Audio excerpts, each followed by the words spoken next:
Hey guys, hello and welcome to our YouTube channel IT Prince. So guys, Jharkhand अनुदेशक बहाली या फिर Jharkhand trainee ITI officers जो होते हैं उनकी बहाली का जो है बहुत अच्छा अपॉर्चुनिटी निकल के सामने आने वाला है।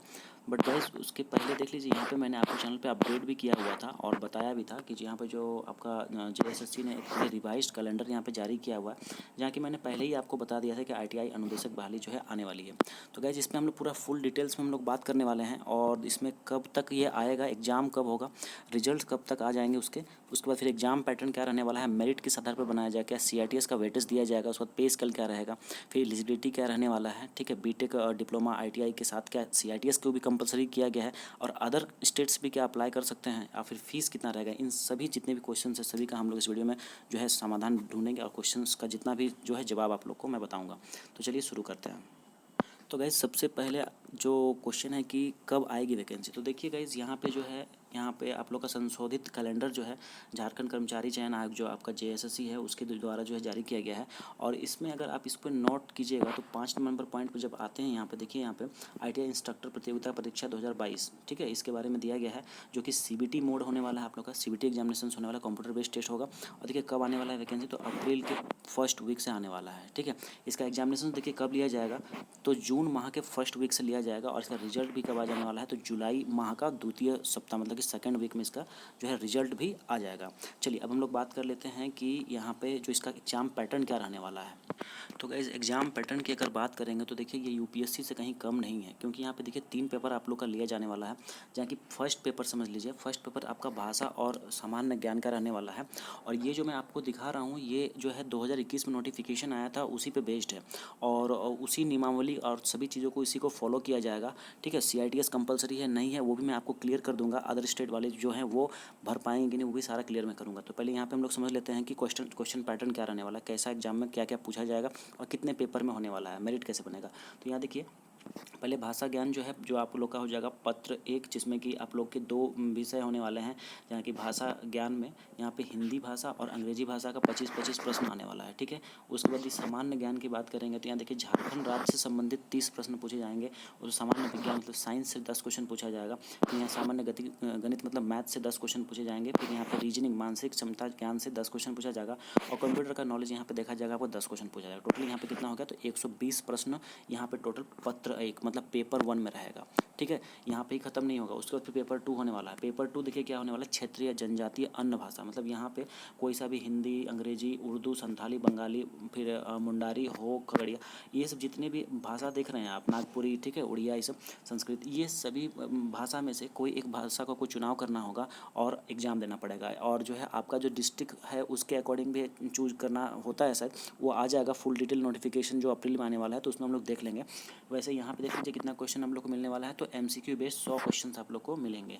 ठीक है, ये आपका हो गया कि कौन सा पेपर, तो पेपर नंबर 2 हो गया। ठीक है, उसके बाद देखिए पेपर नंबर 3 की बात करूं तो यहाँ पे 120 क्वेश्चन पूछे जाएंगे आपके ट्रेड से, लाइक जैसे आपका इलेक्ट्रीशियन है, इलेक्ट्रिकल ट्रेड है, तो आपसे पूछा जाएगा इलेक्ट्रीशियन ट्रेड, आईटीआई बेस्ड रहेगा। लेकिन एक बात ध्यान दीजिएगा, अगर आप बीटेक के भी लड़के हैं और आप अनुदेशक बनना चाहते हैं, आपने आप अगर फॉर्म अप्लाई करते हैं तो आपका जो लेवल रहेगा ना, जो क्वेश्चन पूछा जाएगा तकनीकी का मतलब टेक्निकल वाला, वो आपका आईटीआई बेस्ड ही रहने वाला है। ठीक है, आईटीआई बेस्ड ही रहेगा। उसी तरह से फिटर है तो मैकेनिकल ग्रुप से आप आते हैं फिटर वाले बच्चे, तो मैकेनिकल ग्रुप वाले जितने भी इंजीनियरिंग के छात्र हैं या फिर डिप्लोमा वाले, उनसे पूछा जाएगा, आपका फिटर का पूछा जा सकता है, उसमें आपका ऑटोमोबाइल ये सब भी हो सकता है। ठीक है, तो यहाँ पे बेसिकली जो है 120 प्रश्न आपसे पूछा जाएगा टेक्निकल। ठीक है, अब देखिए यहाँ पे समझ लीजिए कि पत्र 1 जो हो गया, जो आपका पेपर 1 हो गया, उसमें पर 30% लाना अनिवार्य है। 100% आपको यहाँ पे क्या लाना होगा कि 30% आपको लाना ही पड़ेगा। ठीक है, ये देखिए यहाँ पे टोटल कितना है, यहाँ पे 120 है।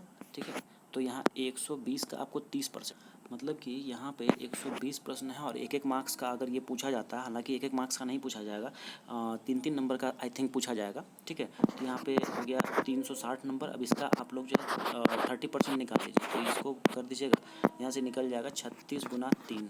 ठीक है, तो ये हो गया 18, 9 और 10 मतलब 108 नंबर आपको लाना है 360 में।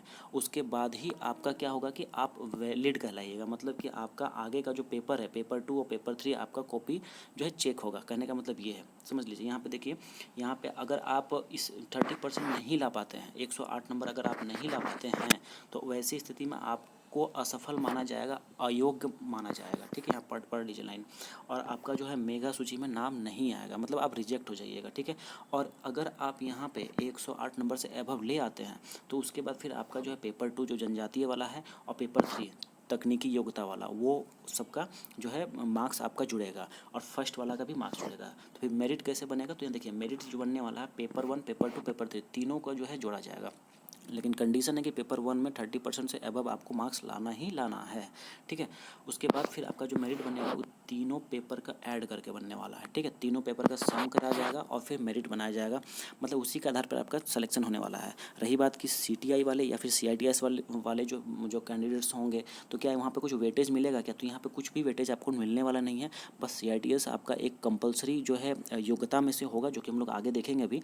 बट यहाँ पे CITS का जैसे होता है ना 5%, 10% या 15% कुछ वेटेज दे दिया जाए उसका कुछ मार्क्स, तो यहाँ पे कुछ वैसा होने वाला नहीं है, क्योंकि यहाँ पे झारखंड है। बट दूसरे राज्यों में कहीं कहीं इस तरह से प्रावधान दिया गया है, अपने अपने राज्य सरकारें यहाँ पे इसकी चीज़ें को जो है अपने अनुसार से जो है इसको लागू करती है। पर यहाँ झारखंड का मैं आपको बता रहा हूँ, जो कि ये आपका नियमावली जो पिछले साल का ही था। चलिए समझ गए। यहाँ पे आप लोग का हो गया ये क्वेश्चन पैटर्न। और CITS का वेटेज भी मैंने आपको बता दिया कि नहीं मिलेगा कुछ, बस कंपलसरी योग्यता में इसको रखा गया है। देखिए अब यहाँ बात कर लें तो कॉमन मेरिट लिस्ट मैंने आपको बता ही दिया, यहाँ पे किस आधार पर होने वाला है सब बता दिया। उसको देखिए यहाँ पे जो TO जिसको कहते हैं प्रशिक्षण अधिकारी, झारखंड में TO कहा जा रहा है, जिसको कि प्रशिक्षण अधिकारी कहा जाता है, ट्रेनिंग ऑफिसर कहा जाता है, जिसको कि इंस्ट्रक्टर कहते हैं हम लोग, ITI के इंस्ट्रक्टर। तो यहाँ पे देखिए जो वेतन है, वेतनमान कितना है 9300 से 34,800, ग्रेड पे कितना हो गया 4200, मतलब ऑन एन एवरेज इसको आप कैलकुलेशन कीजिएगा तो 50,000 के अप्रॉक्स वैल्यू होने वाला है, 50,000 के आसपास आपका सैलरी बनेगा। चलिए अब यहाँ पे बात कर ले कि एलिजिबिलिटी में कौन कौन से एलिजिबल हो पाएंगे, कौन इसका फॉर्म भर सकते हैं। तो समझ लीजिए यहाँ पे जैसे कि बेसिकली देखिए यहाँ पे WCS ये जो पेपर लाइक जो सब्जेक्ट्स हैं उसका मैं बात यहाँ फ़िलहाल तो नहीं कर रहा हूँ। बट यहाँ पे जो टेक्निकल जो लाइक इलेक्ट्रिशियन फिटर ये सब जो ट्रेड होते हैं, जो कि टेक्निकल ट्रेड्स होते हैं, उसका मैं आप लोग को बता रहा हूँ। देखिए यहाँ टेक्निकल वर्ड भी है, तो उसके लिए क्या क्या योग्यता है, BTech चाहिए, ठीक है। फर्स्ट योग्यता समझ लीजिएगा BTech प्लस 1 ईयर का एक्सपीरियंस, ठीक है, प्लस CITS, ठीक है, CITS को CTI भी कहा जाता है। तो ये कंपलसरी योग्यता है, अगर इतना चीज़ है आपके पास तो अप्लाई आप कर सकते हैं फॉर्म। उसके बाद सेकंड योग्यता देख लीजिए, अगर ये नहीं है आपके पास, BTech की जगह यदि डिप्लोमा है, ठीक है, तो भी आप अप्लाई कर सकते हैं। उसके लिए क्या चाहिए, तो डिप्लोमा चाहिए, 3 साल वाला जो डिप्लोमा होता है, प्लस जो है आपको इसके साथ 2 साल का एक्सपीरियंस चाहिए, और प्लस CITS, इसमें भी CITS कंपलसरी रखा गया है, ठीक है। और उसके बाद फिर हम लोग नीचे बढ़े तो देखिए यहाँ पे ITI वालों के लिए तो पहली बात क्या है, NTC सर्टिफिकेट होना चाहिए, ठीक है, मतलब कि नेशनल ट्रेड सर्टिफिकेट, जो कि ITI पास करने के बाद आपको मिलता है, वो सर्टिफिकेट होना चाहिए।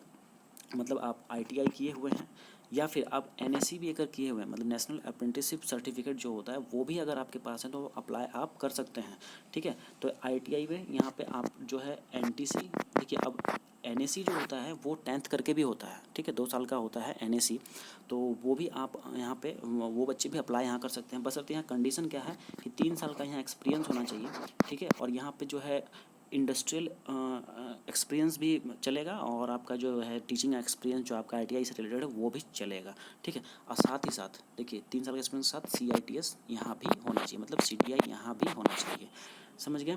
तो ITI है प्लस 3 साल का एक्सपीरियंस है और CITS है, तो आप फॉर्म भर सकते हैं। या फिर आपने अप्रेंटिसशिप किया हुआ है 2 साल वाला, या फिर अप्रेंटिसशिप आपने किया है प्लस 3 साल का एक्सपीरियंस और CITS, तो आप इसमें अप्लाई कर सकते हैं। ये मैं आपको टेक्निकल बताया, लेकिन और सब भी पोस्ट होते हैं यहाँ पे, लाइक जैसे कि आप लोग का जो ये रहते हैं, जैसे मैं आप लोग को बताऊँ WCS का, जैसे मैं बता रहा था, ठीक है, WCS हो गया, या फिर प्यून वगैरह सब का जो पोस्ट होता है उसमें जो है BSc वगैरह सब के लड़कों को भी लिया जाता है। तो वो डिटेल नोटिफिकेशन आएगा तो आप लोग को मैं बता दूंगा, इसके लिए आपको चैनल ज़रूर सब्सक्राइब कर लीजिएगा ताकि यहाँ पे सारी अपडेट्स आप लोग को मिलती रहे, ठीक है। तो गाइज़ यहाँ पे तो ये चीज़ें हो गई। अब आ जाते हैं हम लोग कि क्या अदर स्टेट वाले अप्लाई कर सकते हैं। देखिए गाइज़ अभी जो 2021 का जो सीन था, ठीक है, 2021 में जो है अदर स्टेट के लड़के तो अप्लाई कर सकते थे, अदर लाइक जनरल कैटेगरी में। बट इस बार जो है, जहाँ तक आप लोग को पता होगा कि जो झारखंड सरकार है वो एक यहाँ पे जो है प्रावधान लाई हुई है कि अगर कोई भी कैंडिडेट चाहे झारखंड का ही क्यों ना हो, अगर उसने 10th और साथ में 12th अगर झारखंड के किसी स्कूल से करा है, मतलब कि जो भी उसका स्कूलिंग हुआ है 10th और 12th का, अगर वो झारखंड में है, झारखंड से उन्होंने किया है, ठीक है, चाहे कोई सा भी बोर्ड हो उससे मतलब नहीं है, तो ही वो फॉर्म को भर सकते हैं। तो जब ये कंडीशन झारखंड वाले के लिए जब लगा गया है, तो other state Bihar, UP, Bengal के लिए भी तो ये सिस्टम लगा रहेगा, ठीक है। तो ऐसी स्थिति में, क्योंकि अगर उन्होंने जो है झारखंड से किया है, तब तो अप्लाई कर सकते हैं, जनरल कैटेगरी में आराम से कर सकते हैं, कोई दिक्कत की बात नहीं है। लेकिन अगर उनके पास 10th या 12th का सर्टिफिकेट अपने राज्य से है, तो उस केस में नहीं कर पाएंगे, ठीक है। ये बात आप लोग नोट कर लीजिएगा। लेकिन झारखंड के कैंडिडेट अगर जो है अपने राज्य से नहीं करके दूसरे राज्य से 10th और 12th किए हैं, बट वो किसी आरक्षण के अंतर्गत आते हैं, लाइक OBC ST SC में आते हैं, उस केस में वो अप्लाई कर सकते हैं, ठीक है। तो ये आपको पता चल गया होगा, आप अपना देख लीजिए, आपके पास 10th और 12th का सर्टिफिकेट जो है अगर झारखंड से, तो आप अप्लाई कर दीजिए, अगर बाहरी भी हैं तो भी कोई दिक्कत की बात नहीं है, और नहीं है तो फिर आप अप्लाई नहीं कर पाइएगा, ठीक है। क्योंकि जहाँ तक मेरा अनुमान है कि जो अप्रैल में जो आप नोटिफिकेशन देखिएगा, उसमें ये कंडीशन निश्चित ही मिलेगा आप लोग को देखने के लिए, समझ गए। चलिए, अब ये बातें हो गई, अब हम लोग आते हैं लास्ट पॉइंट, जो कि आपका फ़ीस, जो कि फ़ीस मैं आपको अपनी तरफ से बता रहा हूँ कि देखिए, फ़ीस जो इसका रखा जाएगा ना, ये 100 रुपये ही होने चाहिए, क्योंकि अभी जितना भी फॉर्म्स आया है, JSSC का, CGL का आया हो, चाहे JEE का आया हुआ, सब में जो है फ़ीस जो रखा गया है 100 रुपये ही रखा गया है, और ST SC के लिए जो है 50 रुपये रखा गया है। तो यहाँ पे फ़ीस का भी यही सीन रहने वाला है। तो गाइज़, यहाँ पे जितने भी आप लोग के रिलेवेंट क्वेश्चंस हैं या फिर जो आपके माइंड में आएंगे, उन सभी का मैंने जवाब दे दिया है। एग्ज़ाम पैटर्न हो चाहे जितने भी यहाँ पे जितने भी आपके सवाल हो सकते थे, सभी का मैंने यहाँ पे जवाब दे दिया है। तो गाइज़, अगर और भी कुछ डाउट्स रहता है तो आप कमेंट सेक्शन में पूछ सकते हैं, मैं प्रयास करूँगा बताने का। बट उसके पहले गाइज, आप चैनल को जरूर सब्सक्राइब कीजिएगा, क्योंकि आपके झारखंड का ही ये चैनल है, और चैनल को जरूर सपोर्ट कीजिए। जब भी इसमें नोटिफिकेशन आएगा या फिर नोटिफिकेशन कुछ गड़बड़ियाँ आएंगी, तो वहाँ पे हम लोग आपके साथ रहेंगे, तो चैनल को जरूर एटलीस्ट सब्सक्राइब जरूर कीजिएगा। तो गाइज, चलिए मिलते हैं अगली जानकारी में, तब तक के लिए वीडियो में बने रहने के लिए आपका बहुत बहुत धन्यवाद।